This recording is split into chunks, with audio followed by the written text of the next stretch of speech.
بسم الله الرحمن الرحيم.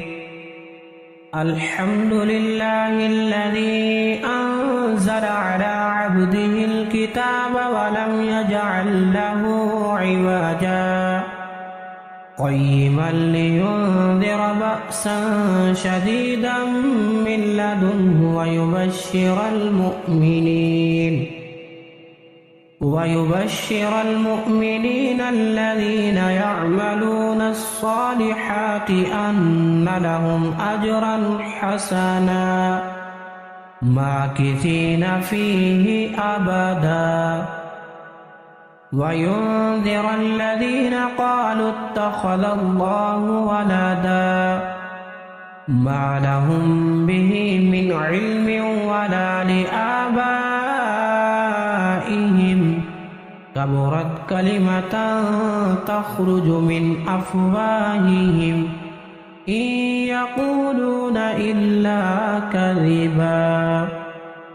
فلعلك باخع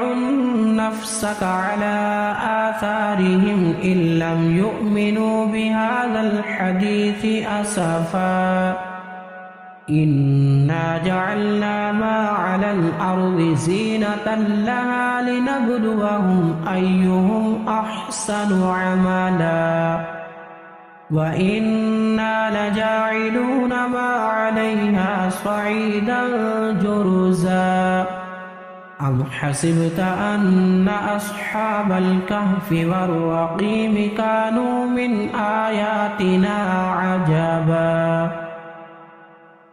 إذ أوى الفتية إلى الكهف فقالوا ربنا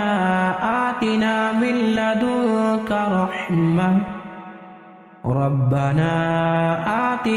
لدنك رحمة وهيئ لنا من أمرنا رشدا فضربنا على آذانهم في الكهف سنين عددا ثم بعثناهم لنعلم أي الحزبين أحصى بما لبثوا أمدا نحن نقص عليك نبأهم بالحق إنهم فتية آمنوا بربهم وزدناهم هدى وربطنا على قلوبهم إذ قاموا فقالوا ربنا رب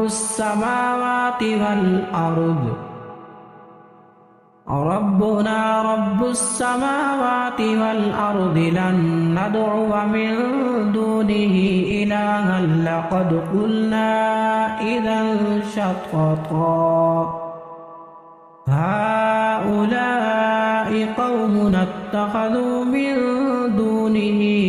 آلهة لولا يأتون عليهم بسلطان بين فمن أظلم ممن افترى على الله كذبا وإذ اعتزلتموهم وما يعبدون إلا الله فأووا إلى الكهف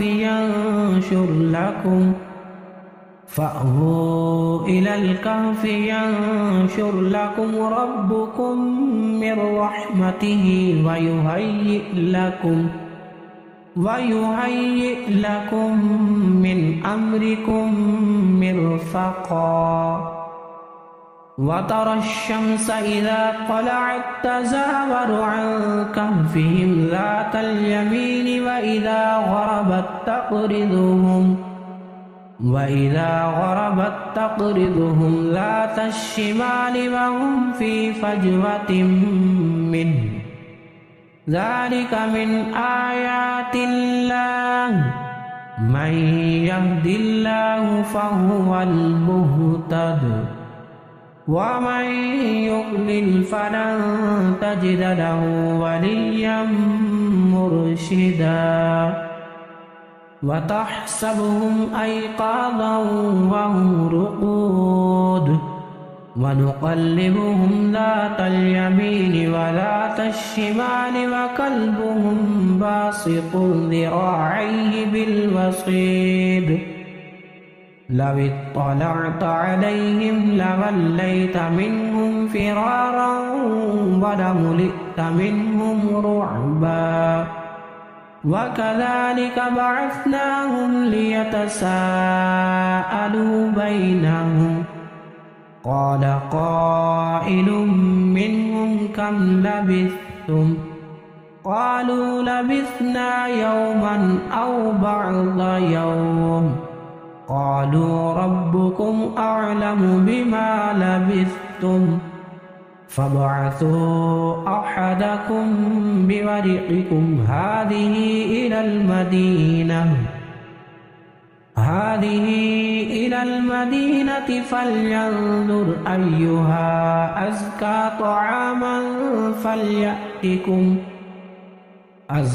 طعاما فليأتكم برزق منه وليتلطف ولا يشعرن بكم أحدا إنهم إن يظهروا عليكم يرجموكم أو يعيدوكم في ملتهم ولن تفلحوا إذا أبدا وكذلك أعثرنا عليهم ليعلموا أن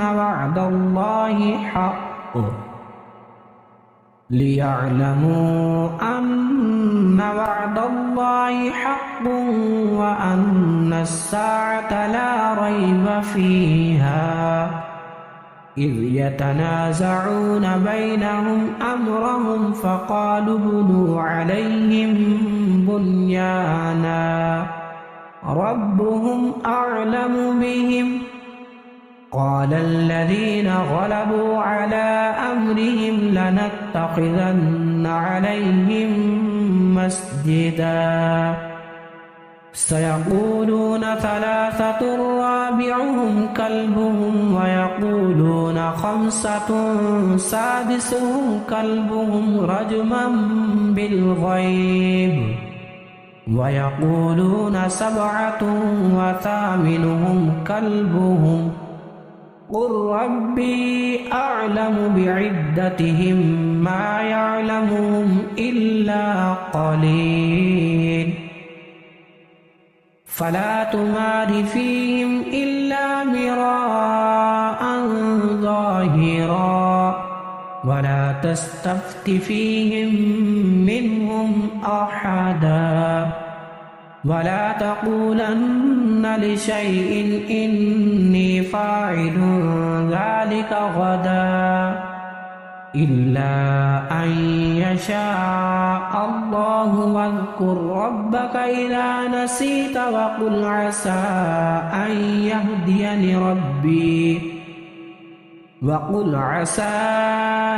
أن يهديني ربي لأقرب من هذا رشدا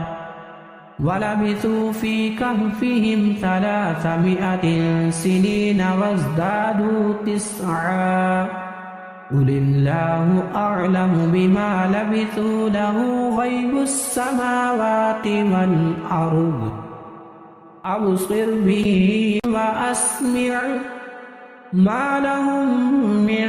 دونه من ولي ولا يشرك في حكمه أحدا واتل ما أوحي إليك من كتاب ربك لا مبدل لكلماته ولن تجد من دونه ملتحدا واصبر نفسك مع الذين يدعون ربهم بالغداة والعشي يريدون وجهه ولا تعد عيناك عنهم تريد زينة الحياة الدنيا ولا تطع من أغفلنا قلبه عن ذكرنا واتبع هواه وكان أمره فرطا وقل الحق من ربكم فمن شاء فليؤمن ومن شاء فليكفر إنا أعتدنا للظالمين نارا أحاط بهم سرادقها وإن يستغيثوا يغاثوا بماء كالمهل يشفي الوجوه بئس الشراب وساءت مرتفقا إن الذين آمنوا وعملوا الصالحات إنا لا نضيع أجر من أحسن عملا أولئك لهم جنات عدن تجري من تحتهم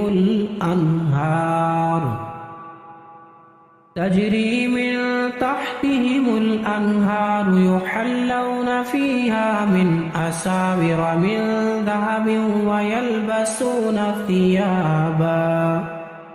ويلبسون ثيابا خضرا من سندس واستبرق متكئين فيها على الأرائك نعم الثواب وحسنت مرتفقا واضرب لهم مثل الرجلين جعلنا لأحدهما جنتين من أعناب وحففناهما بنخل وجعلنا بينهما زرعا كلتا الجنتين آتت أكلها ولم تظلم منه شيئا وفجرنا خلالهما نهرا وكان له ثمر فقال لصاحبه وهو يحاوره أنا أكثر منك مالا وأعز نفرا ودخل جنته وهو ظالم لنفسه قال ما أظن أن تبيد هذه أبدا وما أظن الساعة قائمة ولئن رددت إلى ربي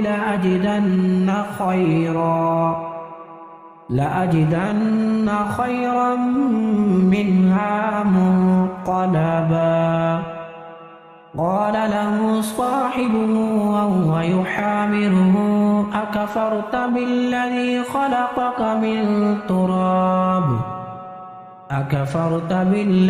خلقك من تراب ثم من نطفة ثم سواك رجلا لكن هو الله ربي ولا أشرك بربي أحدا ولولا إذ دخلت جنتك قلت ما شاء الله لا قوة إلا بالله إن ترني أنا أقل منك مالا وولدا فعسى ربي أن يؤتيني خيرا من جنتك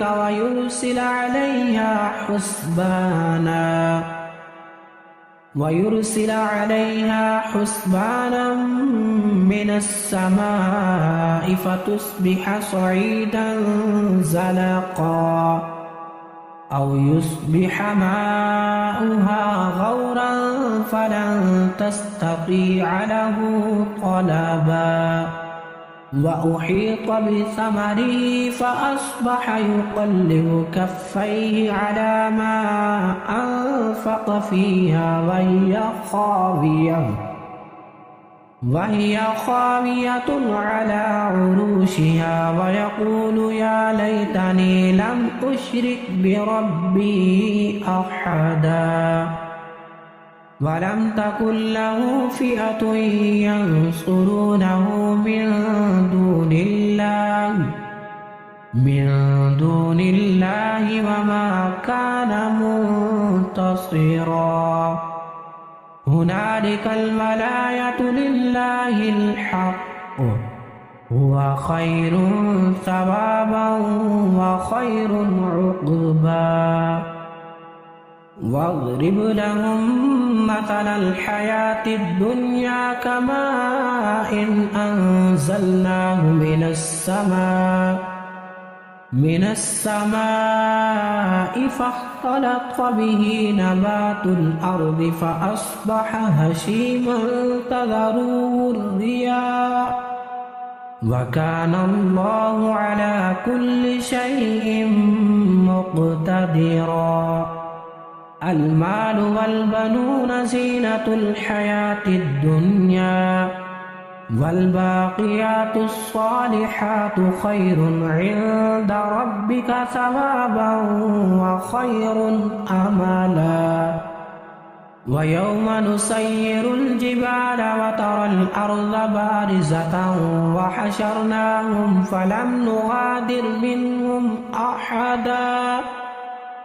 وعرضوا على ربك صفا لقد جئتمونا كما خلقناكم أول مرة بل زعمتم أن لن نجعل لكم موعدا ووضع الكتاب فترى المجرمين مشفقين مما فيه ويقولون يا ويلتنا ما لهذا الكتاب لا يغادر صغيرة ولا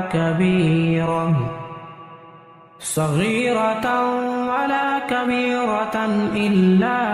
أحصاها ووجدوا ما عملوا حاضرا ولا يظلم ربك أحدا وإذ قلنا للملائكة اسجدوا لآدم فسجدوا إلا إبليس كان من الجن ففسق عن أمر ربه أفتتخذونه وذريته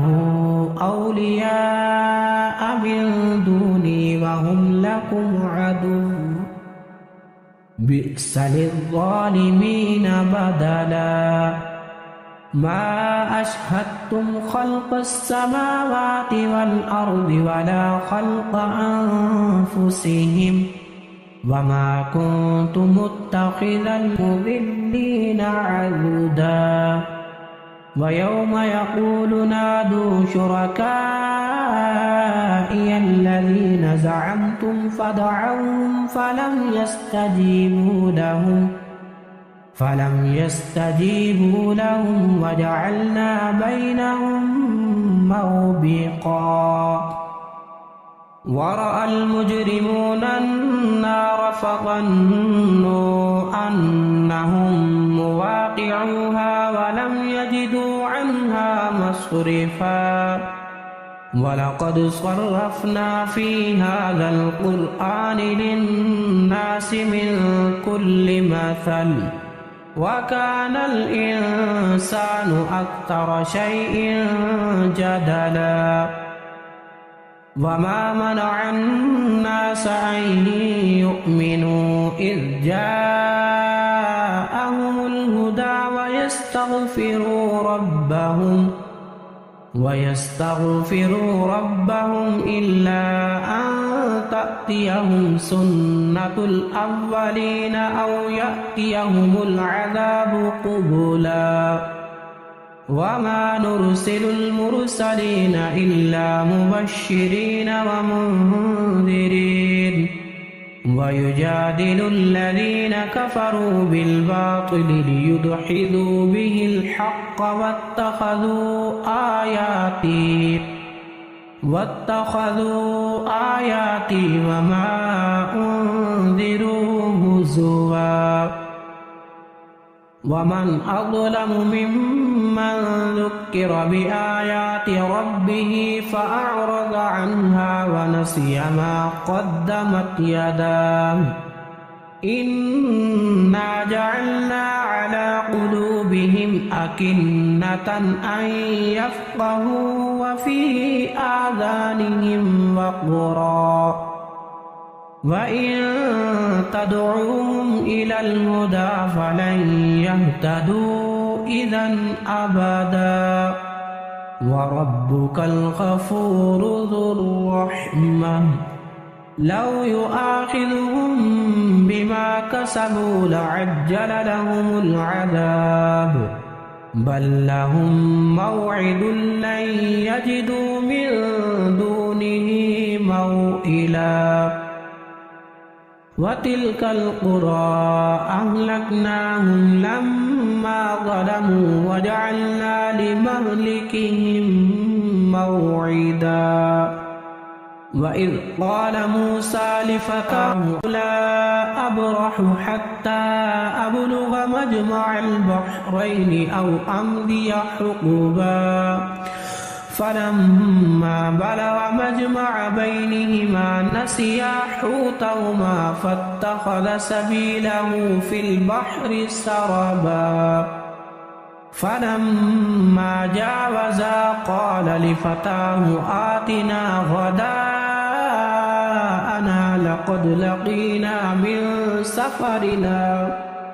لقد لقينا من سفرنا هذا نصبا قال أرأيت إذ أوينا إلى الصخرة فإني نسيت الحوت وما أنسانيه إلا الشيطان أن أذكره واتخذ سبيله في البحر عجبا قال ذلك ما كنا نبغي فارتدا على آثارهما قصصا فوجدا عبدا من عبادنا آتيناه رحمة من عندنا وعلمناه من لدنا علما قال له موسى هل أتبعك على أن تعلمني مما علمت رشدا قال إنك لن تستطيع معي صبرا وكيف تصبر على ما لم تحط به خبرا قال ستجدني إن شاء الله صابرا ولا أعصي لك أمرا قال فإن اتبعتني فلا تسألني عن شيء حتى أحدث لك منه ذكرا فانطلقا حتى إذا ركبا في السفينة خرقها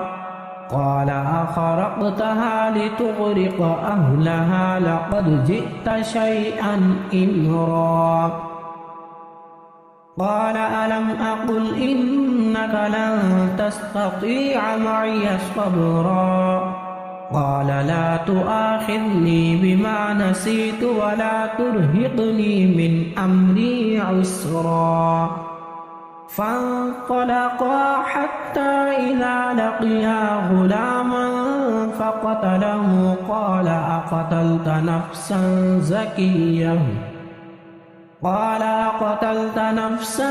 زكية بغير نفس لقد جئت شيئا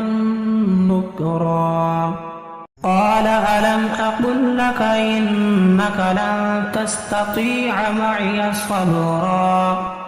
قال إن سألتك عن شيء بعدها فلا تصاحبني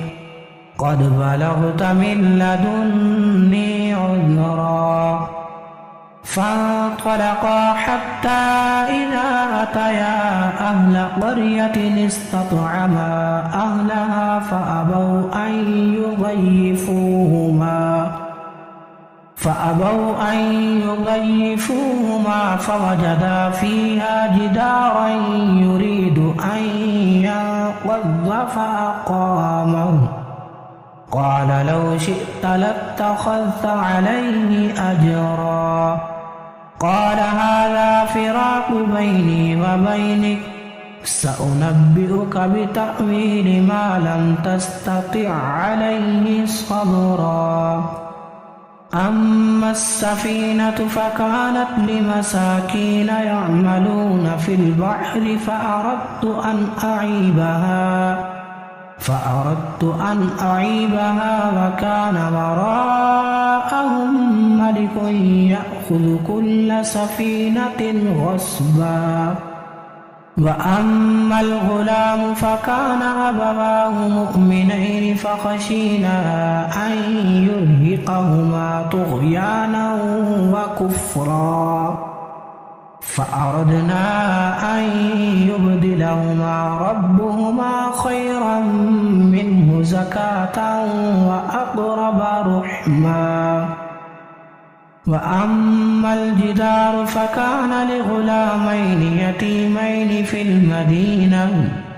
في المدينة وكان تحته كنز لهما وكان أبوهما صالحا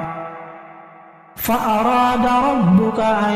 يبلغا أشدهما ويستخرجا كنزهما رحمة من ربك وما فعلته عن أمري ذلك تأويل ما لم تستطع عليه صبرا ويسألونك عن ذي القرنين قل سأتلو عليكم منه ذكرا إنا مكنا له في الأرض وآتيناه من كل شيء سببا فأتبع سببا حتى إذا بلغ مغرب الشمس وجدها تغرب في عين حمئة ووجد عندها قوما قلنا يا ذا القرنين إما أن تعذب وإما أن تتخذ فيهم حسنا قال أما من ظلم فسوف نعذبه ثم يرد إلى ربه فيعذبه عذابا نكرا وأما من آمن وعمل صالحا فله جزاء الحسنى وسنقول له من أمرنا يسرا ثم أتبع سببا حتى إذا بلغ مطلع الشمس وجدها تطلع على قوم لم نجعل لهم من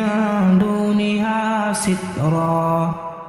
كذلك وقد أحطنا بما لديه خبرا ثم أتبع سببا حتى إذا بلغ بين السدين وجد من دونهما قوما لا يكادون يفقهون قولا قالوا يا ذا القرنين إن يأجوج ومأجوج مفسدون في الأرض فهل نجعل لك خرجا على أن تجعل بيننا وبينهم سدا قال ما مكني فيه ربي خير فأعينوني بقوة أجعل بينكم وبينهم ردما آتوني زبر الحديد حتى إذا ساوى بين الصدفين قال انفخوا حتى إذا جعله نارا قال آتوني أفرغ عليه قطرا فما استطاعوا أن يظهروا وما استطاعوا له نقبا قال هذا رحمة من ربي فإذا جاء وعد ربي جعله دكا وكان وعد ربي حقا وتركنا بعضهم يومئذ يموج في بعض ونفخ في الصور فجمعناهم جمعا وعرضنا جهنم يومئذ للكافرين عرضا الذين كانت أعينهم في غطاء عن ذكري وكانوا لا يستطيعون السمعا أفحسب الذين كفروا أن يتخذوا عبادي من دوني أولياء إنا أعتدنا جهنم للكافرين نزلا قل هل ننبئكم بالأخسرين أعمالا الذين ضل سعيهم في الحياة الدنيا وهم يحسبون أنهم يحسنون صنعا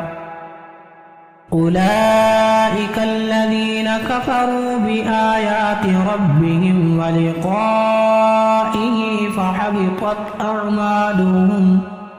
فحبطت أعمالهم فلا نقيم لهم يوم القيامة وزنا ذلك جزاؤهم جهنم بما كفروا واتخذوا آياتي ورسلي هزوا إن الذين آمنوا وعملوا الصالحات كانت لهم جنات الفردوس نزلا خالدين فيها لا يبغون عنها حولا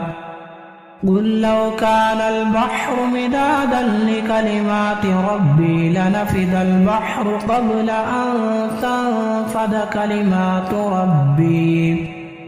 قبل أن تنفد كلمات ربي ولو جئنا بمثله مددا قل إنما أنا بشر مثلكم يوحى إلي أنما إلهكم إله واحد فمن كان يرجو لقاء ربه فليعمل